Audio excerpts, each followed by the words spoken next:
محسن بیگ صاحب مسئلہ یہ ہے کہ یہ جن مسائل کا شکار آج ہم ہیں اور جس اشرافیہ کا ذکر اطہر قادری صاحب نے کہا، انہوں نے تو اکراس دا بورڈ کہا ہے نا کہ کوئی آج کا مسئلہ نہیں ہے، تو پھر پاکستان کے عوام کو اس سے کوئی فرق نہیں پڑتا کہ ہم یونائٹڈ نیشن جنرل اسمبلی کے اندر ہمارا موقف کیا ہے، دنیا پاکستان کو کیا اہمیت دے رہی ہے، پاکستان کے وزیر اعظم کی کتنی عزت ہے، یا پاکستان کے فیلڈ مارشل کی کتنی عزت اور ایکسیپٹنس ہے پوری اب دنیا کے اندر.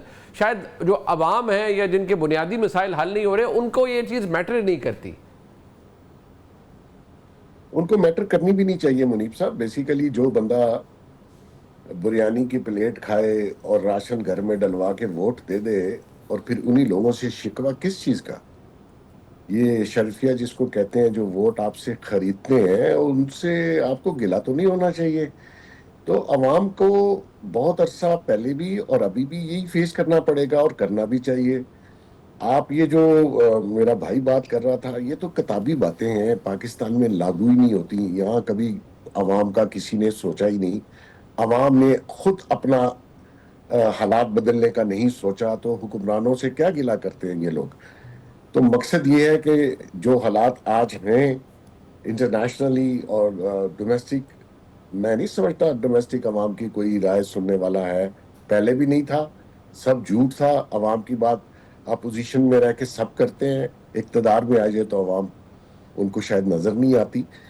دوسری بات، اس وقت گورنمنٹ کوئی بھی لے آئے، اس کے پاس تو کچھ ہے ہی نہیں عوام کو دینے کے لیے یا ریلیف دینے کے لیے. جب تک آپ کے معاشی اشاریے بہتر نہیں ہوتے، اس کا آپ کو اثر نیچے تک آتے ہوئے نظر نہیں آئے گا. اور دوسری یہ ہے کہ اس میں ایک بات ضرور ہے کہ بزنس مینوں کو اتنا زچ کر دیا گیا تھرو FBR ٹیکسز کہ وہ بیچارے اپنا کاروبار نہیں کر پا رہے. آپ دیکھیے کہ انڈیا میں بجلی جو ہے وہ 3 روپے یونٹ ہے، یہاں 80 روپیز یونٹ ہے. تو آپ کیسے کمپیٹ کر پائیں گے؟ اور اوپر سے 45% ٹیکس، کیونکہ IMF آپ کی جان نہیں چھوڑ رہا، اس لیے انڈسٹری آپ کی بند ہو رہی ہے. تو یہ حالات ہیں جو آپ نے گورنمنٹ نے دیکھنے ہیں کہ اس کا ریوائیول کیسے ہو. اطہر صاحب وہ پاکستان تحریک انصاف کے حوالے سے ایسنشلی، اور اس کا تعلق پاکستان تحریک انصاف کے اس چیپٹر سے ہے جس کے اوپر پاکستان تحریک انصاف اس وقت بڑا ہیویلی ڈیپینڈ کر رہی ہے، اور وہ ہے پاکستان تحریک انصاف کا سوشل میڈیا. اس کے اندر جو لڑائیاں ہیں وہ یہ نہیں ہے کہ وہ صرف حکومت پر تنقید کر رہے ہیں، اسٹیبلشمنٹ پہ کر رہے ہیں، وہاں اور طرح کی لڑائیاں بھی شروع ہو گئی ہیں جو آپ کے نظر سے گزرتی ہیں، آپ کو بہت سی چیزوں کی اطلاع اور خبر بھی ہوتی ہے. کیا یہ سیلف ڈسٹرکٹیو موڈ پہ ہے پاکستان تحریک انصاف کی سوشل میڈیا بریگیڈ اس وقت؟ کیونکہ وہ تو اس وقت اپنے ہی لوگوں کے خلاف شروع ہو گئے ہیں، پوری کیمپین لانچ ہوئی ہے. دیکھیں، میں چھوٹا سا ایڈ کرنا چاہوں گا. ایک تو پاکستان کے اندر ہر کامیاب آدمی کو نا، ہم نے یہاں پہ ایک طرح سے اس کو بدنام کرنے والا جو سلسلہ ہے نا، کوئی بھی کامیاب بزنس مینوں میں آپ کو چھوٹی سی مثال دوں. کل ایک سینئر صحافی سے میری بات ہو رہی تھی اور انہوں نے کسی بزنس مین کا ذکر کیا تو کہتے ہیں جی ان کی بلیک منی. میں نے کہا بھائی بلیک منی کدھر سے آ گئی؟ سامنے کاروبار ہے، ہو سکتا ہے کہ کوئی ٹیکس کا چھوٹا موٹا ایشو ہو، لیکن ہم نے اس کو کرمنلائز کر دیا ہے. جب تک ہم اس کو سیلیبریٹ نہیں کریں گے، یہ جتنی بھی ہماری انڈسٹری ہے، جتنے لوگ ہیں، تب تک یہاں پہ نہ انٹرپرنرز آگے آئیں گے، نہ یہاں پہ پیسہ بن سکتا ہے. تو یہ ایک چیز کرنے کی. اور دوسری چیز، اگر آپ نے عوام کے اندر سے وہ چیز نکالنی ہے تو دیکھیں، آپ جب کسی کو کچھ دے نہیں سکتے تو آپ اس کو فیصلہ سازی میں شراکت دار بنا لیتے ہیں. یہاں پہ عوام کا بڑا ایشو یہ ہے کہ وہ یہ سمجھتے ہیں کہ فیصلہ سازی کے اندر بھی اب ہم شراکت دار نہیں رہے، اب وہ معاملہ نہیں رہا، اب یہاں پہ فارم 47 پہ ہی معاملہ چل جاتا ہے. تو ایک ایشو یہ بھی ہے. جہاں تک تحریک انصاف کا تعلق ہے، میرے خیال میں اس وقت تو وہ ایک کتاب ہی نہیں ہے، تو چیپٹر کی آپ کیا بات کریں. اب آپ دیکھ لیں کہ کوئی نون لیگ والا یا کوئی اور کیا گلہ کرے، ان کے اپنے لیڈران کے ساتھ کس قسم کی دشنام ترازی ہوتی ہے.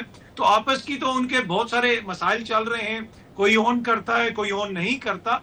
لیکن یہ تو اس جماعت کی حد تک ہے اور وہ آپ دیکھتے ہیں کہ کس طرح اس کو ٹیکل کرتے ہیں. پر کیا اس ساری چیز سے عمران خان صاحب کے ووٹ بینک پہ کوئی اثر پڑ رہا ہے؟ وہ تو مجھے اثر پڑتا ہوا نظر نہیں آ رہا فی الحال. وہ تب ہی پڑے گا جب ان کو حکومت ملے گی اور وہ ڈیلیور نہیں کر سکیں گے. جس طرح پچھلی دفعہ جب ان کی حکومت تھی جو اکثر لوگ کہتے ہیں کہ سندھ ہاؤس میں منڈیاں لگی، کوئی منڈی نہیں لگی تھی بھائی.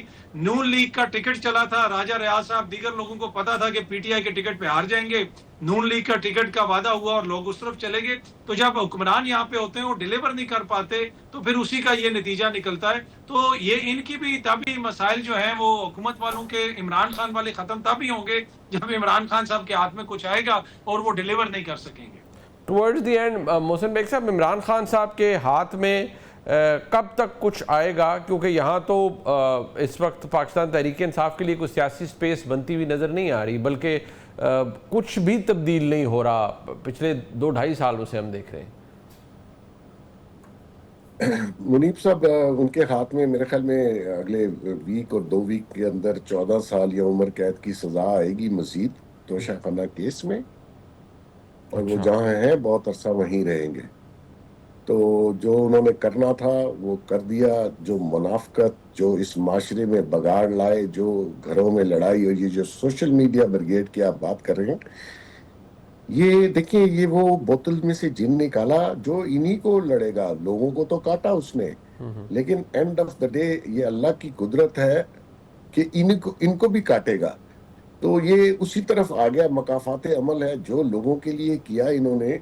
یہ ابھی قاسمی صاحب کہہ رہے تھے وہ 2 کروڑ کی گھڑی، بھائی آپ نے 2-4 ملین کی گھڑی بیچ دی، تحفے میں ملی، حرمین شریفین اس میں خانہ کعبہ بنا ہوا. تو بھائی یہ جو چوریاں ان کی بیگمات نے کی، انہوں نے کی، جو فراڈ کیے، یہ جو جس کیس میں سزا ہو رہی ہے 7 کروڑ کا کم سے کم قیمت اس کی لگی ہار کی، اور اس کی بیگم نے 29 لاکھ میں بعد میں جمع کروا دی اور لے لیا. تو مقصد یہ ہے کہ چوری ہر جگہ ہوئی ہے. جس کا ہاتھ پڑتا ہے منیب بھائی وہ چھوڑتا نہیں ہے. تو یہ کہنا کہ جی وہ اس کے ہاتھ میں آئے گا، بھئی ہاتھ میں 3.25 سال تھا نا تو آپ کچھ کر لیتے. آپ نے تو اس کو اکانومی وائز فائنینشلی ملک کو کرپل کر دیا، اور جہاں سے آج تک ہم نکل نہیں پا رہے، اور ڈیفالٹ پہ تھا. اور جب یہ جب یہ پی ڈی ایم کی گورنمنٹ آئی تو میں یہ کریڈٹ دیتا ہوں ان کو. یہ تو اگر آپ کسی سے ڈیپ ڈاؤن جا کے پوچھیں کہ یہ ڈیفالٹ نہیں ہوا صرف because of this P D M government. یہ اللہ کو پتا، میں تو ان کا حصہ نہیں ہوں اور میرے کوئی رشتہ دار بھی نہیں ہے. آپ کو پتا ہے میں بہت کریٹک ہوں ان چیزوں کا، لیکن وہ تو ڈیفالٹ کروا گیا ہوا تھا. تو مقصد یہ ہے کہ یار تھوڑا سا صبر کرو. ملنا چیخو پکار کر کے تو کچھ نہیں مل سکتا. اور یہی سسٹم ہے کہ جی فارم 47 کی گورنمنٹ ہے، بھائی وہ آر ٹی ایس کی گورنمنٹ تھی.